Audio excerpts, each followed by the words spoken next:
लक्ष्मीच्या पावलांनी या मालिकेच्या येणाऱ्या प्रोमोमध्ये आपल्याला पाहायला मिळणार आहे आणि ते म्हणजेच की अद्वैतला आता कलाची खूप सवय झालेली असते. कला घरात नसे हे पाहून तो खूप बेचैन झालेला असतो. त्याला कोणत्याच वस्तू भेटत नसतात, त्यामुळे तो अजून चिडचिड करत असतो. मोबाईलचं चार्जर पूर्ण घरभर शोधतो परंतु त्याला काही भेटत नसतं.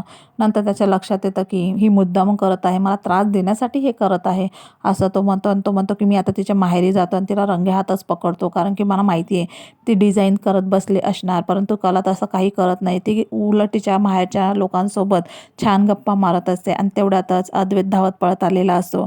घरच्या सगळ्यांना वाटत असतं की कला येथे आले म्हणूनच त्याला काही राहत नाही, म्हणून तो इथे आलेला आहे असं त्यांचा गैरसमज झालेला असतो. परंतु अद्वैतच्या मनात तर वेगळंच असतं. त्याला असं वाटत असतं की कला ही श्रेय आहे आणि म्हणूनच ते भांडं फोडण्याकरता तो तिथे आलेला असतो.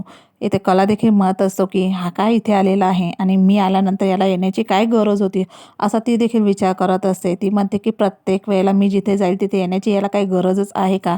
अद्वैतचं मात्र वेगळंच चाललेलं असतं. त्याला असं वाटत असतं की ही श्रेय आहे की काय, ते खरं सत्य जाणून घेण्यासाठी तो तिथे आलेला असतो. माहेरची मंडळी तिची खूप खुश झालेली असतात. ते म्हणत असतात की अद्वैतराव तुम्ही इथे आलात, आम्हाला खूप बरं वाटलं. अशा पद्धतीने अद्वैत मात्र आता तिथे डोक्याला हात लावून बसलेला असतो.